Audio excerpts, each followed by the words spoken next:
The amazing drama you're about to see is a matter of human record. You may believe it or not, but the real people who lived this story, they believe it. They know. They took that one step beyond.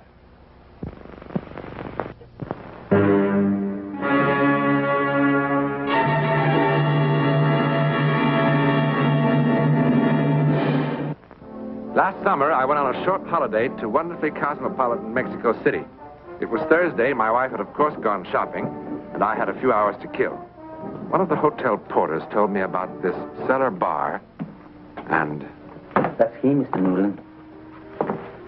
Michael, this is Mr. Newland. He's from the United States. He's very interested in true stories such as yours.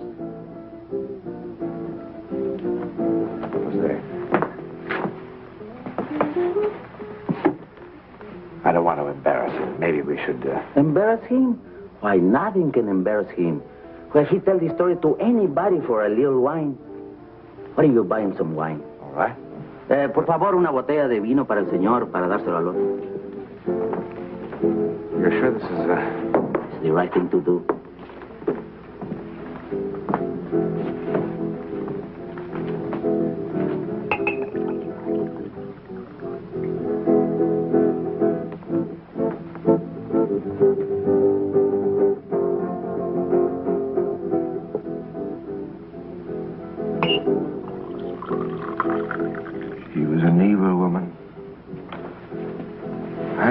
I was well liked. I had a pleasing personality. I could have been manager of an enterprise.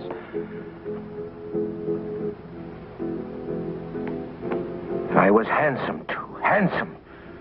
But she promised me so much. She promised me everything, and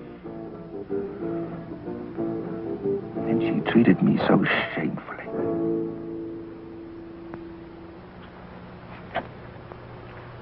Oh, really?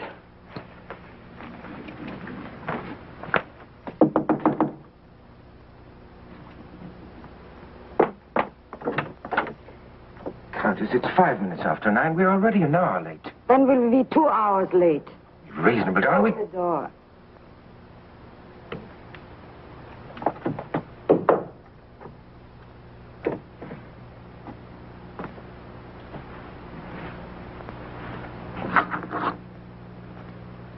Oh, this is not the way.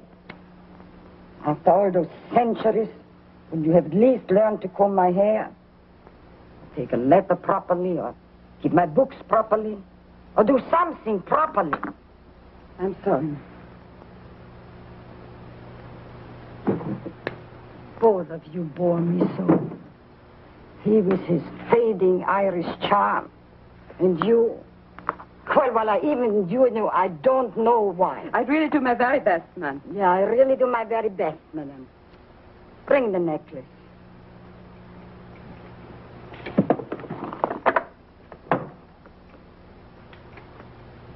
No. Call Mr. Barry for his little performance. He is so fond of my necklace. He loves to touch it. You know, one day, just for a joke, I'm going to buy him one of those little things the jewelers wear in their eyes when they make appraisals. What you are waiting for?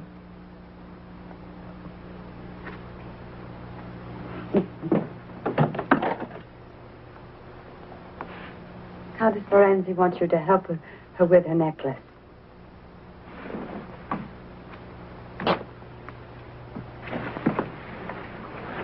Darling, we're going to have to think of some absolutely outrageous lie about why we're so late. I leave all outrageous lies to you, dear boy.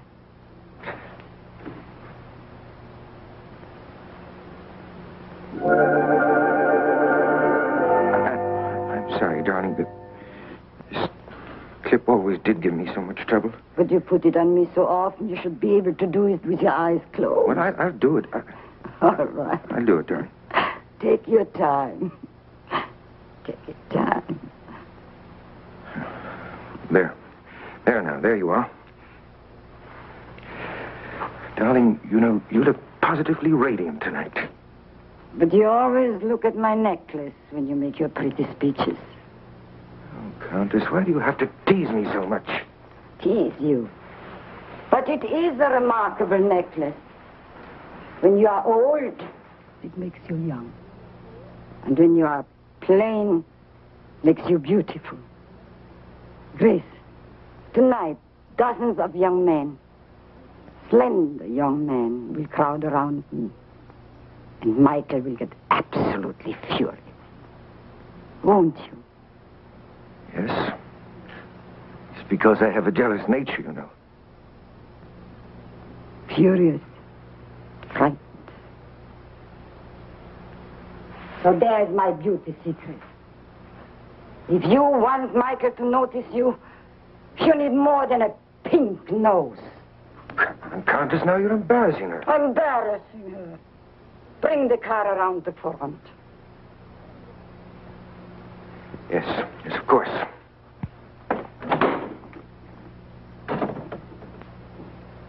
You know, you behave quite ridiculous in front of him. Pardon? You make yourself such a fool. Fool? You know what? If you are very, very, very good, I will give him to you for Christmas. Madame, please. Isn't it a lovely Christmas present? A beautiful Irish boy. Oh, a little bit too fat. Madame? And slightly beyond his prime. But still very useful. Please. No. Please. Please.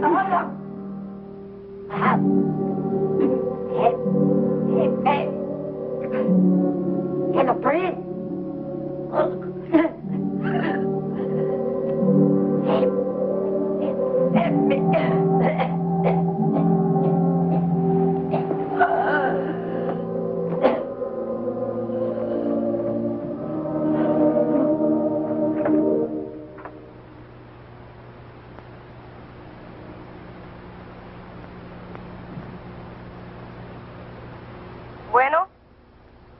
Bueno.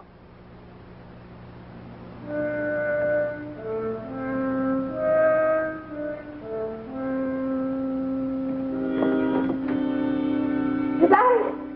Come on, hurry. Something has happened. What is it? The Countess. She's ill.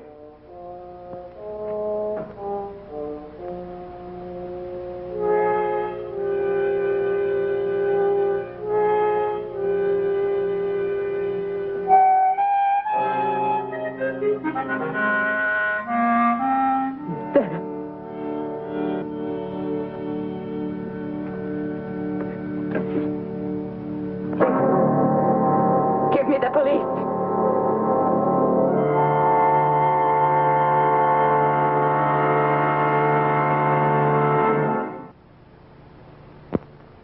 What a stubborn old woman she was. I don't know how many times I told her. The doctor warned her again and again about her heart. Cut down on your activities, he said. Or you'll be sorry. But no. She just wouldn't listen. I tried to help. But before I could reach her, she was dead. The Contessa dead. It just doesn't seem possible, does it? I'm sorry to have kept you waiting. It's perfectly all right, Mr. Rivas. Please sit down, Miss Harkness. You both know that Countess Ferresi had no living relatives. Yes, it is a shame, isn't it? But I mean, she didn't even have a little niece to come visit her during the holidays. Well, I'm thankful to say that at least I could make her last years less unhappy. Yes, I'm sure.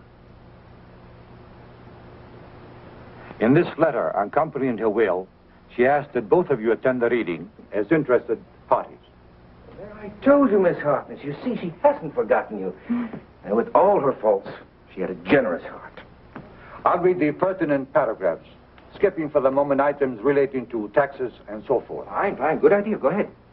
Nothing to worry about, Miss Harkness. To Grace Evelyn Harkness, who served me as well as she could for many years, I'll leave my house at 67 Avenue Barzoni and all the furnishings therein. What? I don't understand. What? I further bequeath all other property personal and real, covered in the enclosed inventory, specifically to include my most prized possession, my diamond necklace.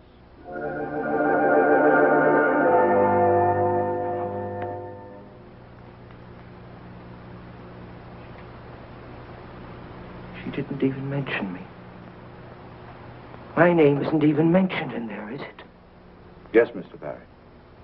I leave to Michael Berry the sum of 30 centavos, which should be enough for bus fare to his young lady friend at 1216 Rolando Plaza.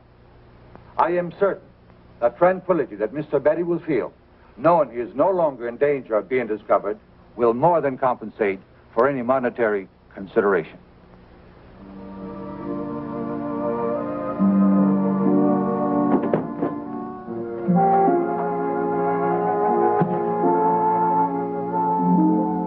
Well, Miss Harkness, there's still quite a lot. Miss Harkness.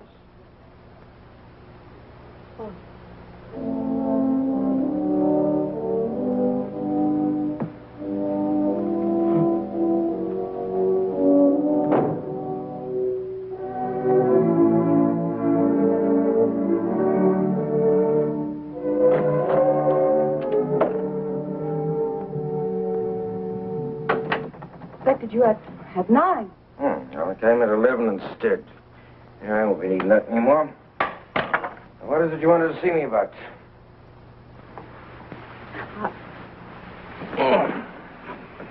Champagne is probably warm. Oh, so now we're drinking champagne now. Just for tonight. Well, would you open it for me? I don't would, but I will, ma'am. Yeah. So we're the new lady of the house, are we? How's it feel?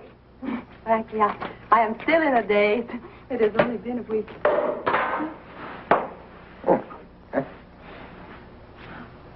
You know, frankly, may I tell you something? You don't act like the lady of the house. And you still haven't told me why you sent for me. I will. Was it to show me your new position in life? Mr. Barry, I am not like that. Oh. Oh, look at that beautiful young Irish boy, will you?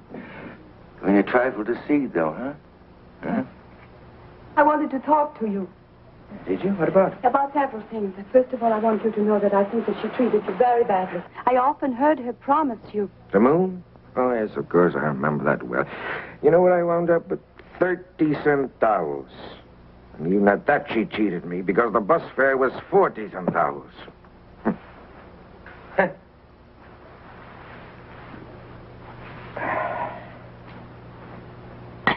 Oh, I beg your pardon. I'm forgetting my manners, may I? Of course. All you want. And then help yourself to the hors d'oeuvres. They may be stale, but I had the maid make the kind that you like. Matching me with a maid. Well, here's your good health. Thank you. I really meant what I said. I mean, about the Countess. She had no right to treat you as she did. Tell me something, Don. You're all right. Don't let anyone ever tell you different. You're all right. You got a good heart.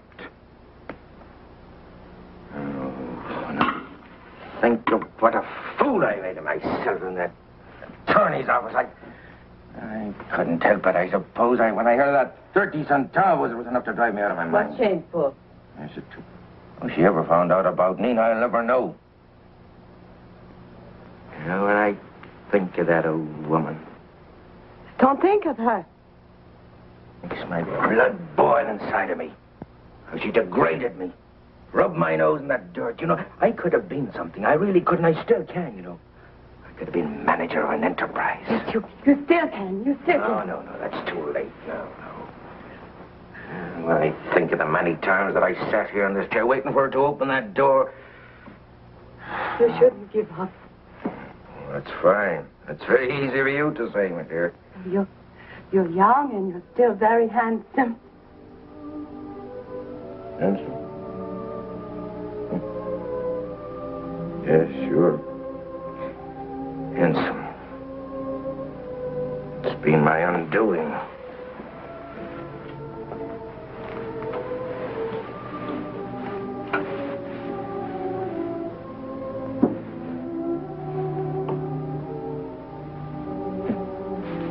young girl? Hmm? Nina? We know all about her. You going to marry her? Marry her?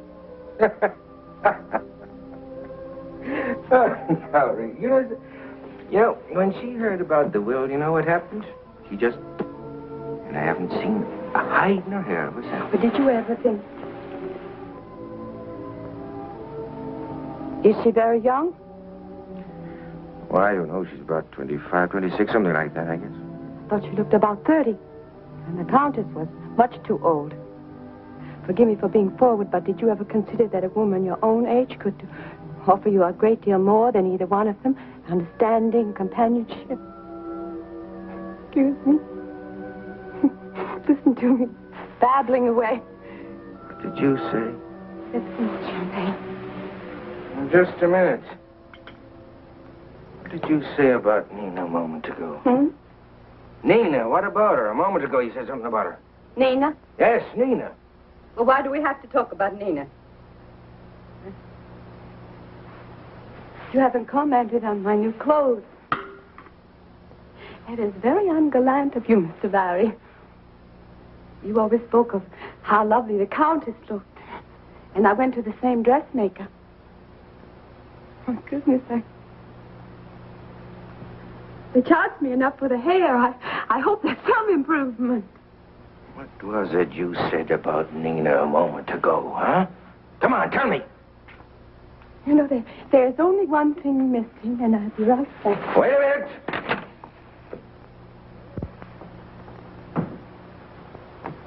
Wait a minute, do you hear me? Come back here.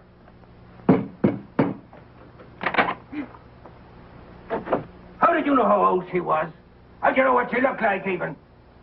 Come on and open up this door and answer me. Come on! Oh, yes. Now I see it. That's how the old woman found out about us, because you saw us together someplace, isn't that it? And you told her. And that's why she tried to ruin me. Come on and open up this door, did you hear me? Open it up! You told her. Come on now. No use in trying to pretend to me. Come on, you not fainted. Come on.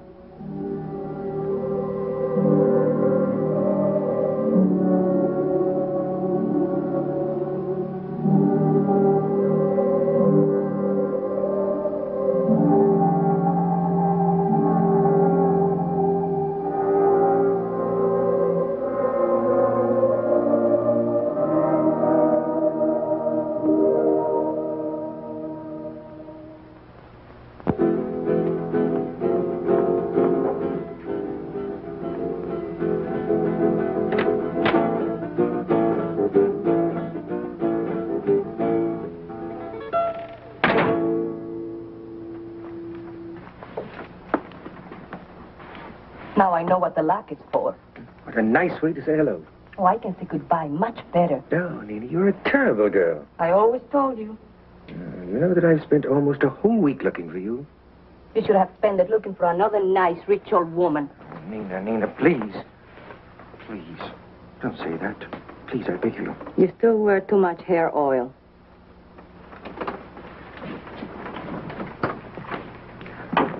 Aren't you even going to ask me why I came by? I'm much too busy for riddles. I've got a date. With who? With somebody who can show me some fun. Somebody with something in his wallet besides pictures of himself. Somebody who'll fit mistakes instead of pipe dreams. Also somebody who's not 17 years older than me. You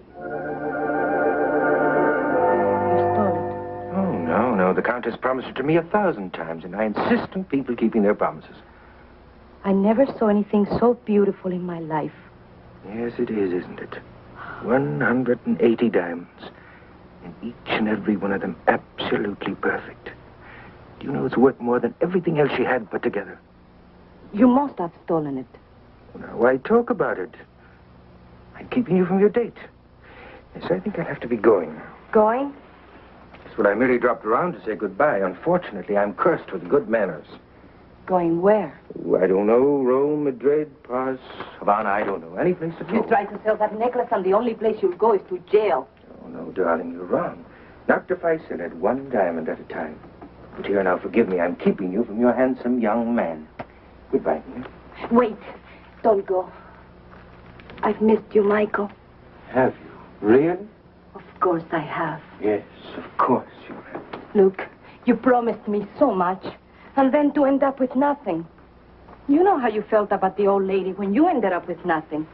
Oh, it's a foolish date, and he's the most foolish man imaginable.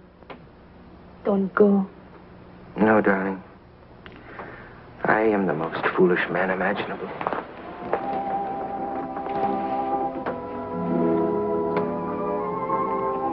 Darling, I tell you what. Why don't you finish dressing and pack a suitcase, and I'll be back for you in an hour. What are you going to do? Well, there was a man in town who said that he would buy some of these diamonds. I called him up, and he told me to meet him at his hotel at 8:30. I'll be back then, darling.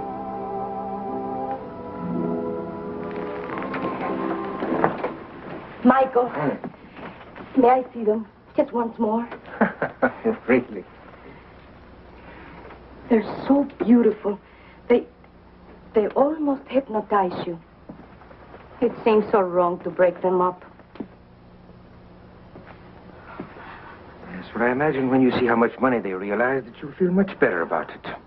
Now, come on, give it to me, darling. Just once. Oh. Just for a second. Darling, look. Just that I can see myself in the mirror with them on my throat. Darling, I promised the man 8:30. Dearest, just for a second. Oh, well, all right then. Come on, I'll help you with the clasps. Oh, I'm so excited. You know, it's a funny thing. Now that they're mine, I don't feel at all nervous about them. I never saw anything so beautiful in my life. Look at me, Michael. Just look at me. Now, come on, let's have them back.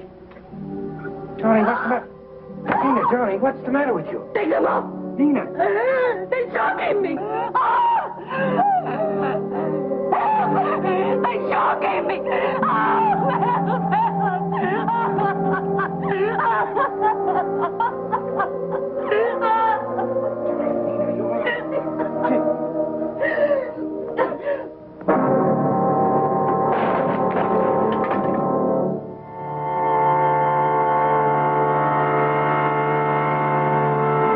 It moved. It moved. It moved. Well, Senor Mr. Newland, What happened to him? what could happen? They put him in a place where the criminals are, como se dice, loco, the mad.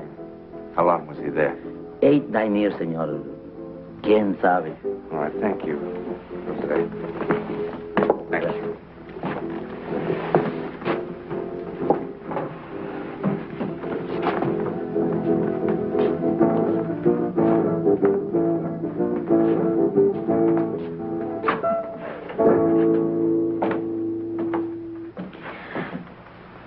Well, what do you think?